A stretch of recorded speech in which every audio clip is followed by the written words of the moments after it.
Bonjour à toutes et à tous, nous sommes le jeudi 4 janvier et on fait le point sur l'actualité vendéenne à la mi-journée.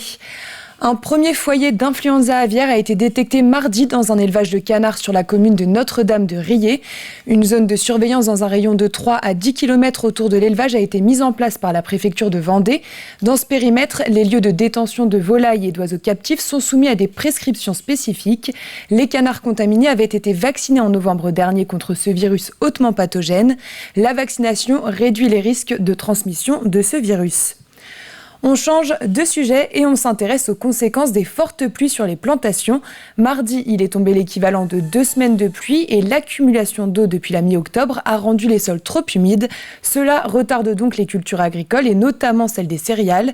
Pour la Vendée, cela pourrait représenter une baisse de 50% de la production de blé. Le reportage de Diane Delangle.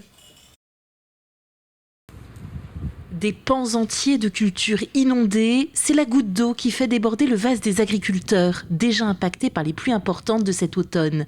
Elles les ont contraints à semer avec 1 mois de retard. Donc on est dans une situation inédite cette année, avec des pluies qui ont débuté au mois d'octobre et qui ne sont quasiment jamais arrêtées jusqu'au 31 décembre. Et en début janvier, c'est reparti avec 50 mm.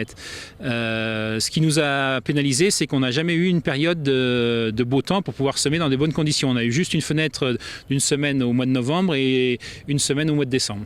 1100 mm de pluie comptabilisés en 2023 dans cette exploitation de Fontenay-le-Comte, 550 rien que du 18 octobre au 31 décembre. Tout n'est heureusement pas perdu. Le blé non inondé est certes en retard, mais viable. Les parcelles qui ont inondé, de toute façon, le blé va pourrir, noyer, donc il ne sera pas récoltable. En Vendée, on a 3 régions géographiques. On a le Marais où il y a 0 semis aujourd'hui de fait. Il va certainement se semer du blé dur au printemps si les conditions météo sont meilleures. Après, on a la partie plaine qui est autour de 80% de semés, avec des semis de blé dur qui restent à faire. Et on a la partie bocage où on est à 50%, 50 à 60% de semés, mais dont des surfaces sont déjà compromises pour la récolte. Bertrand Mittard estime la baisse de la production en Vendée d'environ 50%. Pour l'heure, les agriculteurs ne peuvent qu'attendre. Il faut attendre que l'eau se retire pour pouvoir ressemer les parties inondées. Moi, dans mon cas, je ressemerai au mois de janvier, si le temps le permet, les ronds qui sont noyés.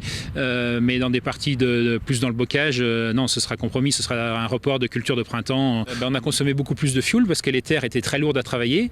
Et ensuite, on aura des répercussions sur les années à venir. Donc, on va être obligé de décompacter les sols parce que les sols ont été tassés par les engins et l'excès d'eau. Autre conséquence, une pénurie de paille à venir pour les agriculteurs et pas de céréales avant juillet. Les assurances pourraient prendre en charge une partie des dommages, mais des pertes financières sont assurées, mettant en péril bon nombre d'exploitations. Et on prend la direction des Sables d'Olonne. Nous avons suivi Tim Darny qui est actuellement en pleine construction de son bateau.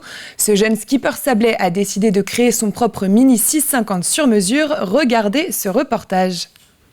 À 30 ans, ce jeune skipper s'est lancé le défi de participer à la prochaine Mini Transat des Sables d'Olonne à la Guadeloupe avec son propre bateau.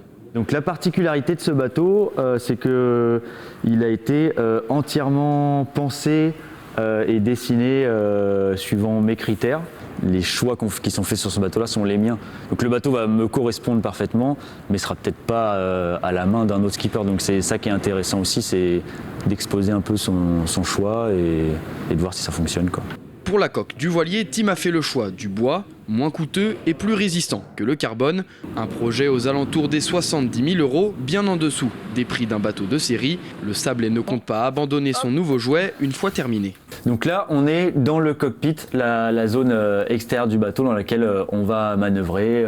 L'idée, c'est de faire aussi un double programme, c'est de pouvoir faire de la compétition, mais aussi utiliser le bateau en petite croisière ou en week-end. Sur des programmes un peu différents que de la compétition pure. Ce projet, commencé l'été dernier, est soutenu par son père qui lui a transmis le goût de la mer. Dès tout petit, on est parti en vacances, on partait en croisière. Dès qu'on avait une semaine, on allait faire du bateau. Donc à 1 an et demi, il était sur l'eau. Donc voilà. Donc forcément, c'est moi qui lui a... Je lui ai transmis ma passion de la voile. Donc je suis là en soutien moral parce que c'est un projet quand même un peu fou et des fois il y a des moments où on se dit est-ce qu'on y va, est-ce qu'on n'y va pas, et puis voilà, donc je suis là en tant que papa pour dire vas-y fonce. La mise à l'eau pour le prototype de Tim est prévue en fin d'année. pour tenter sa chance à la prochaine Mini Transat en 2025. Santé pour terminer, le blues s'installe souvent avec l'arrivée de l'automne et le manque de vitamine D. Alors pourquoi nous sentons-nous plus tristes et comment aller mieux? Élément de réponse avec Alix Lanos. Vous êtes fatigué, irrité, vous avez envie de grignoter un peu plus que d'habitude, eh bien vous souffrez peut-être de blues hivernal qui s'explique notamment par le manque d'exposition à la lumière, comme nous l'explique Frédéric Pansérieux, psychologue et présidente du groupe de prévention du suicide Châlons et alentours. On est constitué d'un environnement auquel on est sensible et nos structures cérébrales y sont sensibles au moyen de l'absorption de la lumière extérieure, même en hiver, par les moyens de la rétine, qui va agir sur tous nos neurotransmetteurs et la mélatonine. Donc ensuite, on peut avoir une baisse d'énergie normale. Alors évidemment, si la baisse d'énergie elle est acceptée, qu'elle est normale, qu'elle reste dans une limite acceptable, on passe un hiver vaille que vaille. Maintenant, sur une personne fragile, avec une disposition plus sensible à ce phénomène, il peut y avoir effectivement une baisse d'énergie conséquente qui va avoir une action sur la vie, un retentissement sur la vie sociale et professionnelle. Alors comment faire pour y remédier? Avant d'investir dans des lampes de luminothérapie qui reproduisent la lumière du soleil, il faut sortir. Alors évidemment en ce moment avec le temps ce n'est pas évident, mais sortez ne serait-ce que quelques minutes par jour, c'est ce que Frédéric Pansérieux appelle la méthode des petits pas. Et la psychologue recommande également de bien se connaître. Qu'est-ce qui me met en route le matin? Est-ce que moi, c'est le sport le soir qui me va? Est-ce que effectivement j'ai besoin d'être toute seule ou de voir du monde? Voilà, tout ce qui va être autour de l'équilibre de vie. Il y a 3 grands piliers pour s'en sentir mieux l'hiver. C'est manger, dormir et bouger. Et dans bouger, ça comprend de voir du monde. Donc quand vous arrivez déjà à équilibrer ces 3 choses, bon, il y a déjà quelques semaines de travail pour rééquilibrer tout ça peut-être, hein, et c'est de aussi mettre en route une réflexion. Là encore, si la personne, elle est elle-même de mettre en route cette réflexion, va pouvoir travailler dessus tout l'hiver.